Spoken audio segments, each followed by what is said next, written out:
Hello everyone, कैसे आप सारे। स्वागत करता हूं मैं आपका अपना चैनल क्लासोनॉमिक्स के ऊपर। आज इस वीडियो में हम लोग देखने वाले हैं इंडिया। एक छोटा सा टॉपिक है, क्योंकि इंडिया के बारे में हम ऑलरेडी काफ़ी कुछ जानते हैं। कुछ छोटी मोटी चीज़ें जो हमको जाननी है। हमारा एक एडिट टॉपिक है सत्ता के समकालीन केंद्र के चैप्टर में। आज इसको हम कवर करने वाले हैं। इसके पहले हमने ब्रिक्स को कवर कर लिया है, जो कि एक और एडिट टॉपिक है जो आपको बुक में नहीं मिलेगा, और साथ ही ये वाले टॉपिक्स आपको बुक में नहीं मिलेंगे। इसके अलावा इसराइल और रशिया है, जो कि मैं 1 या 2 दिन में आपको सामने अपलोड कर दूंगा। तो बिना टाइम वेस्ट के इस वीडियो को हम लोग शुरू करते हैं। भारत, ज़्यादातर हम भारत में रहते हैं तो हमको ज़्यादातर चीज़ें भारत के बारे में पता ही है, लेकिन कुछ चीज़ें जो दुनिया जान रही है उसको हम पढ़ने वाले हैं। 21वीं सदी में भारत एक महत्वपूर्ण उभरती हुई वैश्विक शक्ति के रूप में देखा जा रहा है। मतलब भारत की जो इकोनॉमी है वो बहुत तेजी से ग्रो कर रही है। पिछले साल भी रिपोर्ट निकाली गई थी कि भारत की जो इकोनॉमी है 6 से 8% की दर से ग्रो करेगी 2023 के अंदर, और ये जो नंबर है ये बहुत ज़्यादा है। चाइना की इकोनॉमी भी अभी 3 या 2% के ऊपर घूम रही है। बाकी जो इकोनॉमीज हैं, अमेरिका 4% के आसपास में ग्रो कर रही है। भारत की इकोनॉमी 6 से 8% की दर पे दुनिया में सबसे तेज उभरती हुई अर्थव्यवस्था यानी कि इकोनॉमी है। ठीक है, और यही नहीं, 2020 और 21 जो कोविड के पीरियड को छोड़ दिया जाए तो शुरुआती समय से 2016-14 के आसपास से 14-15-16 के आसपास से भारत की जो इकोनॉमी है वो बहुत तेज से क्या कर रही है, ग्रो कर रही है। तो भारत जो है एक उभरती हुई वैश्विक शक्ति बनकर सामने आ रहा है। दुनिया भारत के बहुआयामी जो वर्चस्व है उसको देख रही है। दुनिया भारत की शक्ति और उत्थान को महसूस कर सकती है, उसको अनुभव कर सकती है। भारत अलग अलग सेक्टर में अपनी छाप छोड़ रहा है। जैसे अंतरिक्ष मामले में अगर हम देखें तो सबसे ऊपर हमारा नासा आता है, जो कि अमेरिकी संस्था है। ठीक है, लेकिन नासा के बाद में जो हमारी संस्था सबसे ऊपर है वो है इसरो, जो कि इंडिया की है। ठीक है, भारत दुनिया की, अब तो देखा जाए तो सबसे ज़्यादा पॉपुलेशन वाली देश बन चुका है। दुनिया में सबसे ज़्यादा पॉपुलेशन भी भारत की है, लेकिन बुक के अकॉर्डिंग जो पुराना डाटा उसमें सेकंड दे रखी है। भारत दूसरी दुनिया में सबसे ज़्यादा पॉपुलेशन के साथ है। इसके अलावा भारत की इकोनॉमी 5वें स्थान पर आती है दुनिया में। 5वें स्थान पर भारत की अर्थव्यवस्था है। इसी के साथ साथ टेक्नोलॉजी के अंदर, इंफॉर्मेशन टेक्नोलॉजी के अंदर भारत बहुत ज़्यादा ग्रो कर चुका है। साथ ही साथ भारत का जो व्यापार है वही दिन ब दिन बढ़ता जा रहा है। भारत की इकोनॉमी बहुत ज़्यादा चेंज हो रही है। इसको देखते हुए अलग अलग सेक्टरों में भारत का जो वर्चस्व है वो दिख रहा है, चाहे व्यापार को लेकर हो, चाहे अंतरिक्ष विज्ञान को लेकर हो, चाहे अगर हम सुरक्षा की बात करें तो भारत की आर्मी टॉप 5 स्ट्रॉन्गेस्ट आर्मी में से एक है। भारत के पास परमाणु हथियार भी है।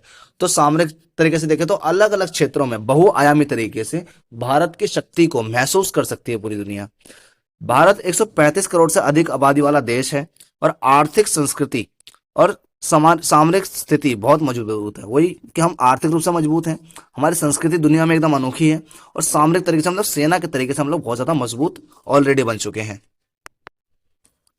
अगर हम आर्थिक दृष्टि से भारत को देखें तो भारत थोड़ी, इसमें थोड़ा छोटा दिख रहा होगा आपको, मैं जूम कर देता हूँ। ये नहीं हो रहा है जूम, कोई नहीं। भारत जो है, यहाँ लिखा हुआ है 5 ट्रिलियन डॉलर की इकोनॉमी का लक्ष्य लेके आगे बढ़ रहा है। भारत अपनी इकोनॉमी को जल्द से जल्द 5 ट्रिलियन की इकोनॉमी बनाना चाहता है। ठीक है, 5 ट्रिलियन की इकोनॉमी अगर भारत की होगी तो भारत चौथे या तीसरे स्थान पर भी हो सकता है विश्व के अंदर। भारत का लक्ष्य है जल्द से जल्द 5 ट्रिलियन की इकोनॉमी को हासिल किया जाए।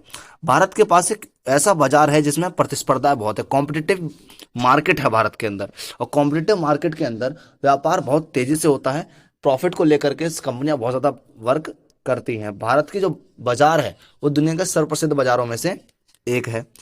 200 मिलियन भारतीय, 200 मिलियन मतलब अगर हम करोड़ में चेंज करें तो 20 करोड़ लोग, लगभग लगभग 20 करोड़ लोग दुनिया भर में भारत से जाकर के काम कर रहे हैं, और दुनिया की बड़ी बड़ी कंपनियों को संभाल रहे हैं, बड़े बड़े अर्थव्यवस्थाओं को चला रहे हैं। जैसे हमने बहुत सारी न्यूज़ वगैरह में देखा है, शॉर्ट वीडियो में दिखाते हैं कि हमारे जो गूगल का सीईओ है सुंदर पिचाई इंडियन है। ठीक है, हमारे ट्विटर के जो सीईओ अभी तक थे, फिलहाल हट गए, पराग अग्रवाल इंडियन थे, और भी बहुत बड़ी बड़ी कंपनियां हैं जिनके सीईओ आज इंडियन हैं। साथ ही साथ दुनिया के बहुत बड़े बड़े देशों के अंदर बहुत ज़्यादा जो एफर्ट्स हैं वो इंडियंस के भी हैं। अमेरिका के अंदर काफ़ी सारे इंडियंस काम करते हैं। अगर उन इंडियंस को वापस बुला लिया जाए तो अमेरिका की इकोनॉमी में बहुत ज़्यादा फर्क पड़ेगा, जो कि पॉसिबल नहीं है वैसे उनको वापस बुलाना, क्योंकि वो उनकी अपनी मर्जी से वहाँ पे हैं। लेकिन अगर वो वहाँ से निकल जाए तो अमेरिका की इकोनॉमी में बहुत ज़्यादा फर्क पड़ सकता है। तो दुनिया के अंदर भारत के लोग बहुत ज़्यादा कार्य कर रहे हैं। करीबन करीबन 200 मिलियन यानी कि 20 करोड़ से ज़्यादा लोग दुनिया भर में जाकर के काम कर रहे हैं। भारत की जो संस्कृति है वो बहुत प्राचीन और समावेशी है। समावेशी मतलब वो अलग अलग चीजों को अपने अंदर समा सकती है ना। अलग अनेक अनेक विविधताएं हैं हमारे यहाँ पे। हमारे देश के जो लोग हैं वो विविधताओं से घिरे हुए हैं। हमारे यहाँ पे एक स्टेट बदलती ही भाषा, खान पान, हर चीज बदल जाती है ना। 21वीं सदी में भारत को शक्ति के नए केंद्र के रूप में अलग अर्थ और प्रमुखता प्रदान की गई है ना। भारत को एक अलग ही एग्जाम्पल के रूप में देखा जा रहा है। सामरिक दृष्टि से अगर हम देखें, सामरिक मतलब आपको साइड से देख समझ में आ गया होगा, आर्मी के उससे देखें तो भारत जो है दुनिया में एक बहुत ज्यादा शक्ति संपन्न देश है। भारत आर्मी के मामले में अपने आप को आत्मनिर्भर बना रहा है और कुछ हद तक आत्मनिर्भर बन भी चुका है। भारत के पास परमाणु हथियार हैं जो कि दुनिया में केवल 9 देशों के पास में है और उनमें भारत एक है। 193 देशों में से केवल 9 देश ऐसे हैं जिनके पास परमाणु हथियार है और भारत उनमें से एक है। भारत विश्व की एक महाशक्ति बनता जा रहा है सामरिक दृष्टि के हिसाब से।